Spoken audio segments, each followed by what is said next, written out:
Welcome back to TradeHive. I'm Britton Brown. I've been a professional trader for over 30 years, started my career at the Chicago Board of Trade as a runner, worked my way up, become one of the largest pit traders in the natural gas world, had memberships at the Merck and at the Kansas City Board of Trade as well. Made the transition to the screen back in 2001, I believe, when Globex hit the market.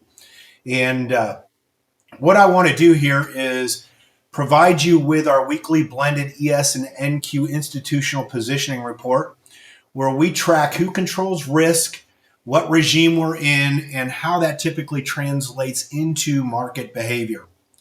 Now, I want to be clear here. This is not a forecast. It's a regime framework designed to keep execution aligned with conditions. Today is Saturday.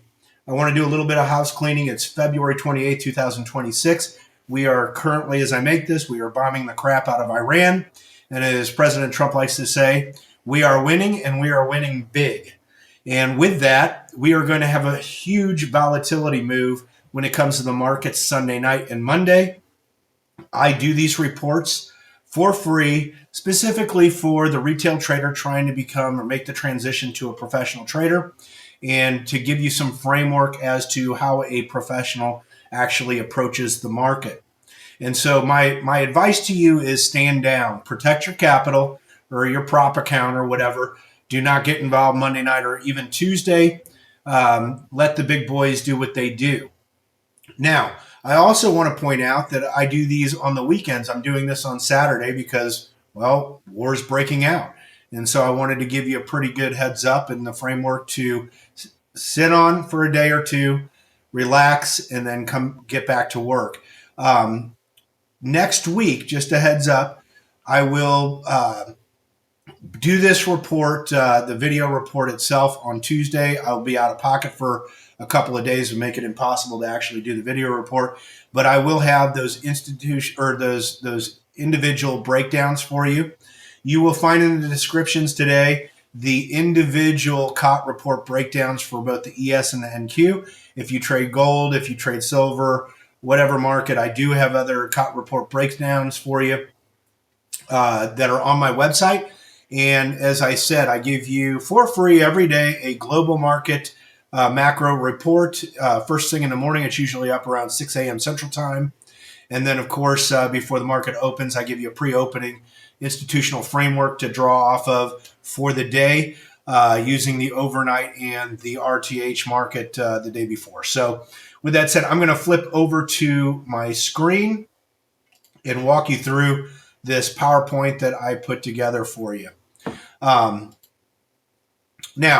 as I kind of walk through this, as I was saying, we start every week by blending ES and NQ together. And I do this because I want to remove the index-specific noise and have it tell us what big money is doing across U.S. equity risk as a whole. Now, what the report is, as I mentioned, it's a regime framework designed to keep your execution aligned with market conditions. This is not done to predict market movement or provide you with signals. It's to provide you with the correct framework based on institutional positioning. Now, we are looking at the current COT report, blending both the ES and NQ reports ending February 24, 2026. That was Tuesday. And as I said, we blend it to remove the noise and show the equity market's risk as a whole. You can take a screenshot of this, or I specifically put it on my daily institutional frameworks for you in a JPEG format so you can grab it and throw it on your desktop and have access to it from the week. It should be on pretty much every one of my institutional frameworks, but once it starts, maybe once during the week, usually Friday, I actually don't put it in there because things are changing. But anyway, I wanted to let you know that these are available for you. Let's talk about the normalized participation. That was that top panel that you were looking at. And what we are focused in on the top panel is it shows normalized participation. This tells us whether capital is expanding or contracting across both indexes without being distorted by contract size. This week's participation remains stable to slightly firm. It's not accelerating. That tells us money's still involved, but it's being selective in its involvement. So here's what I want you to take away. When we talk about participation, it doesn't tell us direction. What it tells us is conviction. Now, on the blended big money pressure, that was the bottom panel, right? Zero is institutional balance, right? We call that delta neutral. Above zero is risk on pressure, and that's a positive delta, and below zero is a negative delta, which is defensive pressure. Right now, pressure remains firmly bullish. However, it is not accelerating. Institutions are supporting risk, but they are not chasing. This is not a chase environment. This is not a go with breakouts or pay up for a momentum move. This is you being very selective in your trading because you want to trade like the institutions do. All right. What I want you to take away from this slide is supportive does not mean euphoric. Now, this gets into the TradeHive Risk Regime Index. Basically, we want to know what environment we're in. So by rolling everything into the TradeHive Risk Regime Index, we get a single consistent regime read that we can track week over week. Now, you can see the progression clearly, right? Since mid-January, the regime moved from emerging risk on into a stable risk on environment. This week, the risk regime holds at 62, confirming regime stability. And here's what I want you to take away from this, right? The slope matters more than the number itself. So in summary, we see that the risk regime index tells us we're in a late risk on, early neutral market regime. The TradeHive Risk Regime Index still sits at 62, and it tells us participation is selective with big money supporting the market.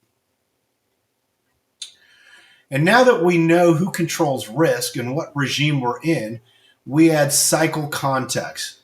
Now, I want to be clear. Cycles do not predict price. They simply describe behavioral tendencies at different stages of a market. So when we overlay this actual cycle work with our current regime, the message is consistent. We're in a late risk on environment, not early expansion. Now, historically, this phase tends to show compressed average returns, wider swings, and increased dispersion. What I want to be clear here is it doesn't mean bearish. It means selective. So again, cycles don't tell us what will happen next. They tell us how markets usually behave. So what does this mean for execution? It tells us to stay constructive, not aggressive, favor location and structure over momentum chasing. We should expect the rotations, not those straight lines that we love to get into on ballistic moves. And what we want to ultimately do is reduce our size on late session or late trend trades. And my key takeaway here is in stable risk on regimes, overtrading is your biggest risk. Let me flip out of here real quick. All right, so here's what we're going to do. We're going to continue tracking this blended institutional framework every week so we can come back, see the regime shifts that develop over time, and basically, not after the fact, right? We want to be in front of the moves so that we're in early, not late. That reduces your risk on a trade. And if you, like I said, if you want access to the full visuals and daily framework, check the links below, and I'll see you on the next report. Good luck and happy trading, guys. Have fun out there.